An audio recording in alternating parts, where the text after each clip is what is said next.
എൻ്റെ ചാനലിലേക്ക് എല്ലാവർക്കും സ്വാഗതം. ഇന്ന് നമുക്ക് ചെനച്ച മാങ്ങ കൊണ്ട് നല്ല ചൊടിയായിട്ടുള്ള ഒരു കറി ഉണ്ടാക്കാം കേട്ടോ. അപ്പോൾ അതിലേക്കായിട്ട് സ്റ്റൗ കൂട്ടി 1 കപ്പ് വെള്ളം ജസ്റ്റ് ചൂടാവാൻ വയ്ക്കുക. ചെനച്ച മാങ്ങ വെച്ചിട്ട് ഇതിൽ 2 മൂവാണ്ടൻ മാങ്ങ ചെനച്ചതാണ്, ഇങ്ങനെ ചെറുതായിട്ട് നുറുക്കിയിട്ടുണ്ട്. ഇത് വെച്ച് നല്ല സിമ്പിളായിട്ട് ഈസി ആയിട്ടുള്ള ഒരു കറി ഉണ്ടാക്കാം കേട്ടോ. അപ്പോൾ അതിന് ഞാൻ കുറച്ച് വെള്ളം വെച്ചിട്ടുണ്ട്. വെള്ളം ഒന്ന് ചൂടായിട്ടുണ്ട്. അതിലേക്ക് ഈ മാങ്ങ നന്നായിട്ട് വേവിക്കാനിടുക. ഇതിൽ 2 മാങ്ങയാണേ. മാങ്ങ വേവിക്കാനിടുമ്പോൾ കുറച്ച് പച്ചമുളക്, നിങ്ങളുടെ എരിവിനനുസരിച്ചിട്ടുള്ള പച്ചമുളക്, 1 തണ്ട് കറിവേപ്പില, ഇതെല്ലാം ഇട്ടിട്ട് ഇനി ഈ മാങ്ങ നല്ല പോലെ വേവട്ടെ കേട്ടോ.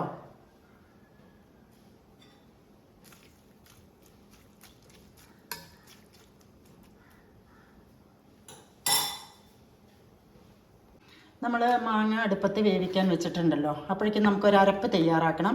അതിലേക്കായിട്ട് ഞാൻ ഇപ്പോൾ 1 കപ്പ് നാളികേരം എടുത്തു, 1/2 ടീസ്പൂൺ കടുക്, ഒരു 4-5 ഉള്ളി, കുറച്ച് ജീരകം, ഒരു പകുതി വേവായി. അപ്പോൾ കുറച്ച് പാകത്തിന് ഉപ്പ് കേട്ടോ. ഉപ്പ് പാകത്തിനിടുക, വേണമെങ്കിൽ പിന്നെ ഇടാം. പിന്നെ ഇത്തിരി മഞ്ഞൾപ്പൊടി. ഇനി ഒന്നുകൂടി അടച്ച് വെച്ച് വേവിക്കുക കേട്ടോ. അപ്പോൾ നമ്മുടെ മാങ്ങ നല്ല പോലെ വെന്തുണ്ട് കേട്ടോ. വേണമെങ്കിൽ ഇതൊന്ന് ജസ്റ്റ് ഒന്നിങ്ങനെ ഉടച്ചു കൊടുക്കാം, വേണമെങ്കിൽ മാത്രം. നല്ല സോഫ്റ്റായിട്ടുണ്ട്. ഇനി നമുക്ക് ആ അരപ്പ് തിരികെ ഒഴിക്കാം. ഇതേട്ടോ, എല്ലാം ചേർത്ത് അരച്ച് വെച്ചതാണ്. നല്ല പോലെ അരയ്ക്കണം.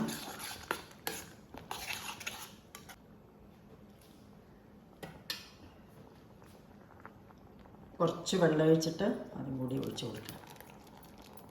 അപ്പോൾ നമ്മുടെ കറി ഇവിടെ തിളച്ച് റെഡി ആയിട്ടുണ്ട്. പിന്നെ ഇതൊരു ലൈറ്റ് യെല്ലോ കളറായിരിക്കും കേട്ടോ. നിങ്ങൾക്ക് വേണമെങ്കിൽ മഞ്ഞൾപ്പൊടി കളറ് വേണമെന്നുണ്ടെങ്കിൽ മഞ്ഞൾപ്പൊടി കുറച്ചുകൂടി ചേർക്കാം. അപ്പോൾ ഞാനിത് വാങ്ങി വെച്ച് ഇനി ഇതിലേക്കൊരു വറവ് തയ്യാറാക്കണം. കുറച്ച് വെളിച്ചെണ്ണ ഒഴിക്കുക, കടുക്, കറിവേപ്പില, പിന്നെ പഴുത്ത മുളക് 4 എടുത്തിരിക്കണം കേട്ടോ.